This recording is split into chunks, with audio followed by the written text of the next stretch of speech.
Season 3 has been off to a great start for the San Jose State Spartans. This team has started the season a perfect 6-0 and are currently sitting at number 17 in the nation with a chance to make the conference championship and playoffs again. We have two tough games though this episode against Boise State and Hawaii, so let's get this episode off on the right foot with a win on the road against New Mexico. New Mexico is actually having a great season so far as they are 5-1, and this game is not off to a great start by any means for us. Tracy Fellas coming away with the interception for the Lobos, setting them up with great field position, but they would not be able to punch it in on 2nd and 3. Holding the Lobos to only 3 points in this position would be huge for us, and we will do just that as our defense comes up clutch on 3rd down. Adam Matthews off to a cold start this game, but looking to turn things around as he's got the offense down the field on this possession, but now faced with another 3rd down and we would convert, setting us up for our first red zone trip of the game where John Denman would find the end zone for us. New Mexico's offense had got back down the field and were looking to take the lead this possession, and their quarterback Ryan Staub was almost perfect through the air so far today. We were hoping our defense could get another big 3rd down stop here, but that wasn't going to happen as the Lobos take the lead.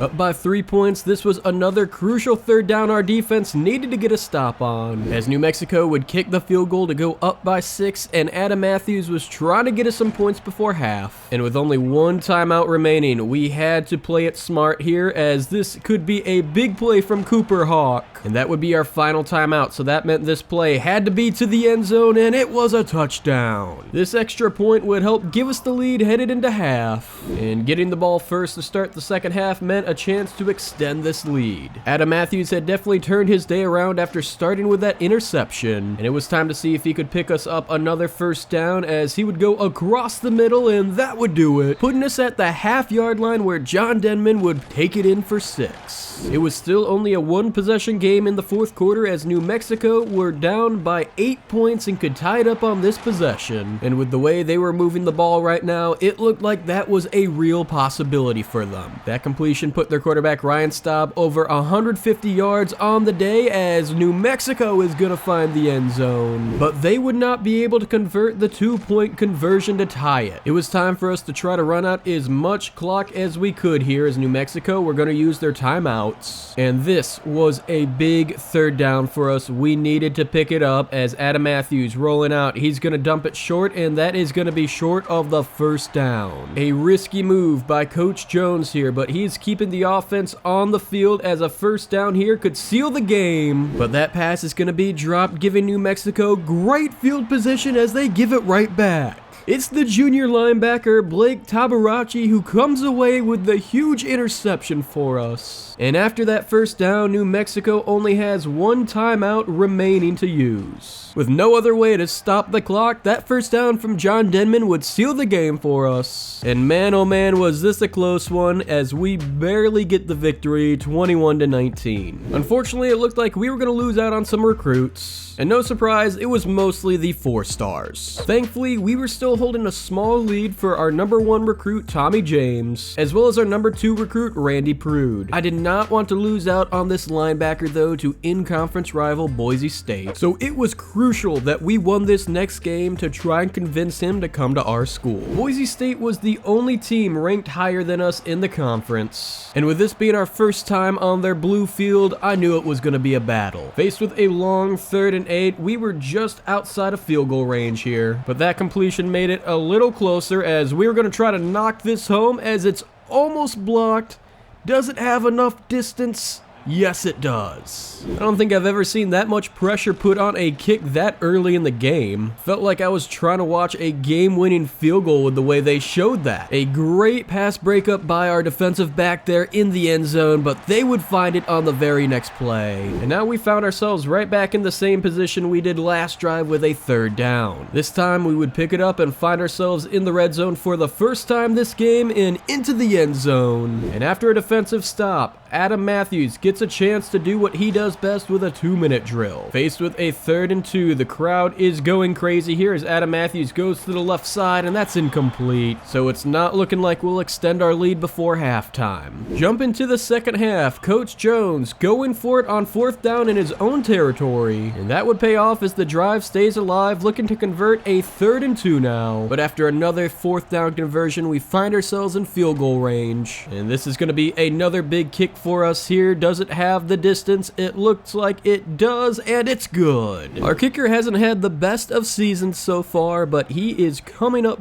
big for us today as we're looking to get a 3rd down stop with Boise State taking a shot to the end zone, and we would do just that as now looking for a chance to extend our lead. But this Boise State defense has been all over us in man-to-man coverage. That's not the receiver I wanted to throw to as we had triangle wide open in the left flat, but thankfully our defense would end up getting a stop and giving us a chance to keep this lead with just under 3 minutes to go in the game. A huge scramble there from Adam Matthews is going to cause the Boise State Broncos to start using their timeouts, and if we can keep the ball on the ground here, it's looking like they'll use all 3 of them before the 2-minute timeout. With none remaining for the Broncos, a 1st down should help us seal this game as we get the snap off in time before the 2-minute timeout, going left side, and John Denman has the 1st down and more. That's gonna let us kneel out the rest of the clock here on the blue turf, and another hard-fought battle here where we're just barely gonna walk away with a victory. Hopefully this win was enough to sway Boise State's visiting recruit, and somehow it didn't as we fell even further down his list. We would lose out on 2 more recruits this week, and we're falling down on almost everyone's list. Thankfully, our top recruit still had us as his #1 school, but it wasn't looking great for the other 4 stars on our board. It's not like we were playing bad as we were now number 13 in the nation and 1 spot out of the projected playoffs. So we just had to keep playing well, keep winning, and hope these recruits would sign with us. We were on the road once again this game for the 3rd week in a row, and we were taking on UNLV here in Las Vegas. Their offense had got down and put a field goal up on the board for their very first possession, but we'd respond with a touchdown. And before the end of the 1st quarter, our defense was looking to make sure we kept that lead but would give up the 3rd down conversion. The Rebels would get the ball down to the 1-yard line, but we would stuff them. But it was only 2nd and goal, so they had a couple more tries. I don't know why we were struggling with these guys so much as we were 10 overall ranks better than them, as we found ourselves down by 6 to them before the end of the 1st half here, but we could take that back with a touchdown. A great throw there from Adam Matthews, getting that off with pressure in his face as now he's going to roll out to the right and take it in himself. And the senior quarterback would get us down the field before halftime for a chance to tack on 3 more points. But unfortunately, our kicker's great play from last week against Boise State was not going to extend to this game. We found ourselves down by 5 nearing the end of the 3rd quarter, but would take the lead back with another John Denman touchdown. And a field goal would tie it here for the Rebels, so we needed to get a stop against them. Their offense has been moving the ball without any problem against us today, so we needed to clutch up and get this stop on 3rd and 4 as this pass would fall incomplete. And while they're still getting some points out of this, at least it's only a field goal. Adam Matthews has done this plenty of times before, and it was time for him to do it again as he was going to be tasked with taking his team down on a game-winning drive, and it was off to a good start. We weren't chewing the clock just yet because I was thinking touchdown and didn't want to settle for a field goal as John Denman breaks off a big run, because with as inconsistent as our kicker's been, I think a touchdown is a better option. We'll start milking the clock after the 2-minute timeout as we're going to pick up 6 here, but if we have an easy touchdown, I'm not going to pass up the opportunity. 3rd and inches, we're probably going to get into the end zone here, and man, did I speak too soon as we are going to miss this field goal. No way.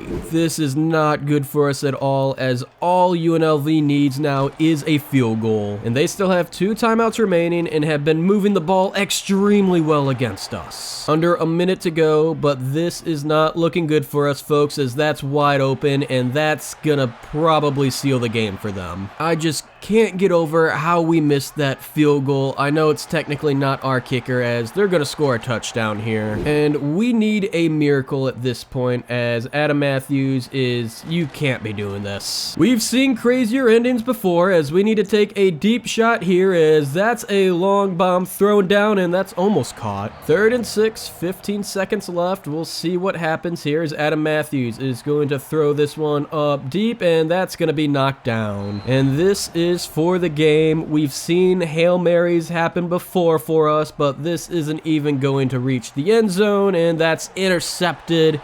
As I have a feeling we are not going to be ranked after this game. Yeah, this one hurts. Not gonna lie, I really hate the kicking system in this game, man. Like, I can't even blame the kicker. That's entirely on me. I thought I had it way left and was scared I was gonna miss it left, but we missed it right. Like, man, yeah, I really hate this kicking system. The real story really wasn't, though, our kicker. Our defense just struggled heavily, giving up 356 yards today. 235 of those through the air, and we were abysmal on 3rd down conversions as well. Yeah, that one really hurt as we dropped from 13 to number 22, and honestly, I'm still surprised we're ranked. Oh, but this hurts even worse. Tommy James commits to Cal. On the bright side, almost all of our 3-stars have us as their #1 school, so we'll still sign a good amount of recruits. And let's hope this team can get back in the win column as we are finally at home taking on the Fresno State Bulldogs. This hopefully is a lot easier of a win than what our game turned out to be last week as we couldn't afford another loss. But on paper, we were ranked the exact same overall as the Bulldogs. This game was also important for us because we had multiple 3-star recruits visiting us in this game. So hopefully we can get back in some of their good graces and land some of them to sign with our school after picking up a win this week against our rivals. This game was off to a good start for us so far as we would find the end zone first in this one, but near the end of the first quarter, Fresno State's offense was driving down the field.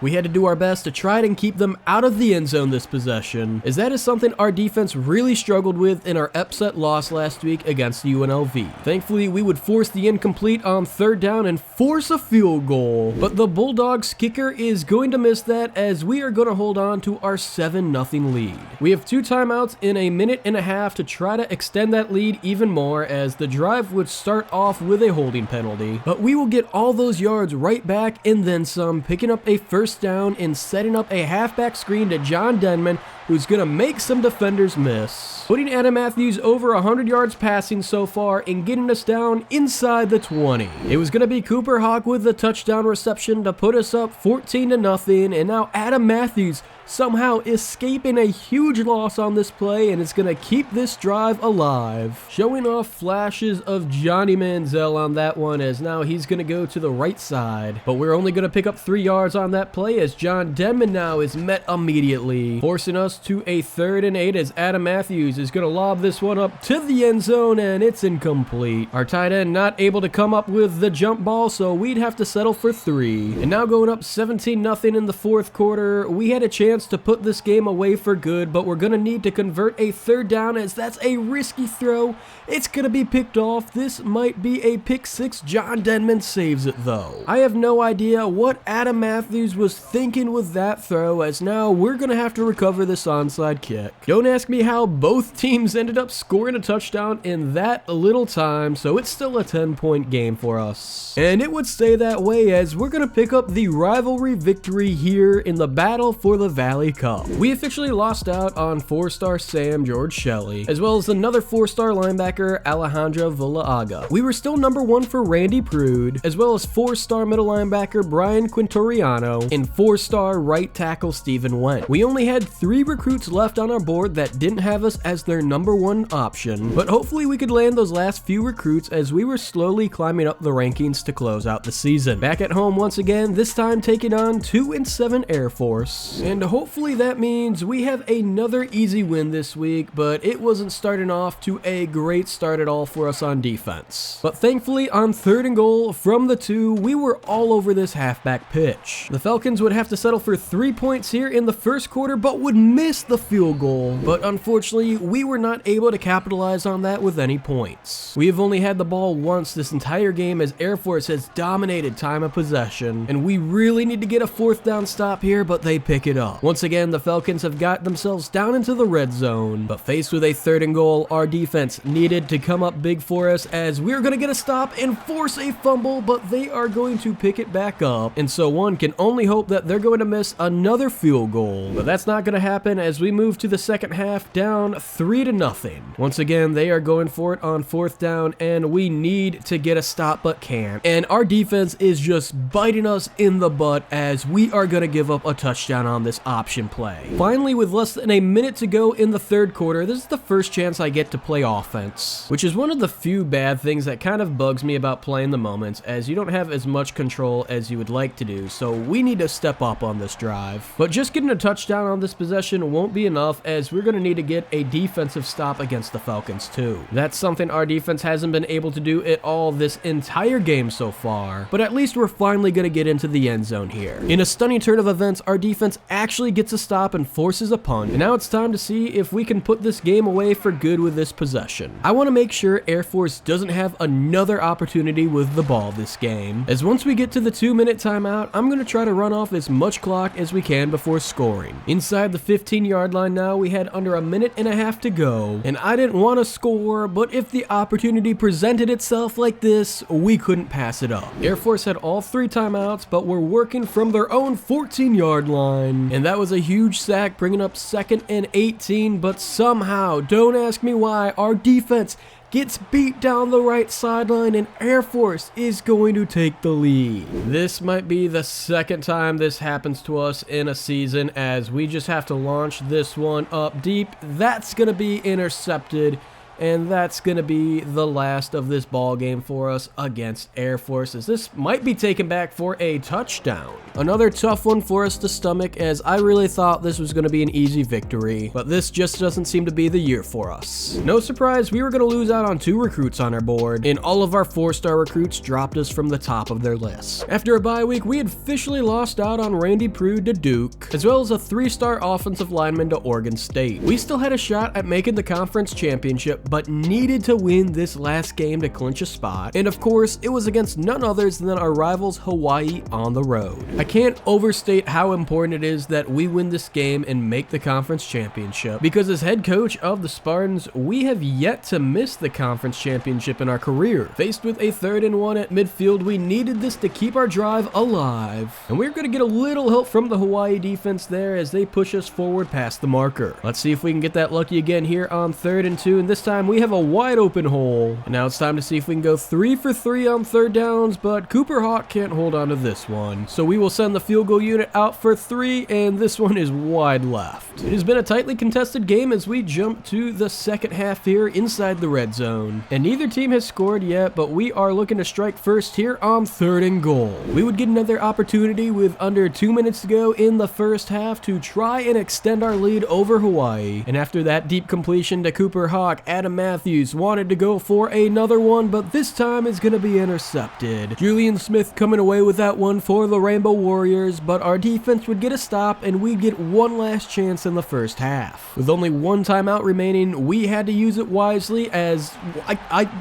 what was that throw? I think Adam Matthews really just said, it, Cooper Hawk's down there somewhere. But yeah, clearly he didn't get that ball anywhere near where he wanted, as we're just gonna have to get into field goal range, and hopefully we can actually nail home this field goal this time as we go up 10-0. Hawaii was driving to start the second half, and they were going for it on 4th and 4 from their own 16, but would come up short, and now it would be our turn to go for it on 4th down and convert. Touchdown on this possession would put the game away for us for good, and that is exactly what we'd get here on 3rd and goal, as Hy Tyvon Byers takes this halfback screen in for 6. That would be enough to put Hawaii away as we take this rivalry victory, and that should hopefully be enough to send us to the conference championship. On a side note, Adam Matthews would set the San Jose State career passing touchdown record after that game, and we would land ourselves a spot in the MWC Conference Championship going up against Boise State. We also would sign our first recruits of the season, but our board had thinned all the way down to only 14 recruits by the end of the year. A big win in this conference championship would help our chances of getting all 14 of them, and Coach Jones was going to be aggressive to start this game as we would go for it on 4th down. That would pay off for the Spartans offense, but we found ourselves just outside of field goal range here on 3rd and 5, but that completion to Cooper Hawk would get us a fresh set of downs. But a sack is the last thing we needed here as we're going to have to settle for a 44-yard field goal. Into the second quarter, Boise State would take a 7-3 lead over us, but Adam Matthews was getting the offense down the field and looking to take the lead on this possession. Now set up with a 2nd and goal from the 1, John Denman would get the call and get the 6. And we had an opportunity to force Boise State to go into the half down by 3 if we could get a stop here, but that's not gonna happen. The least we can do is try to hold them to a field goal and hope for a tie headed into half. But the Broncos offense are thinking touchdown here as we're gonna get a sack, and we're gonna keep the pressure on them on 2nd and goal. From the 15, we almost get another one there, and the crowd is going wild as we just need one more stop on 3rd down. That's going to the end zone, and that's going to be picked off.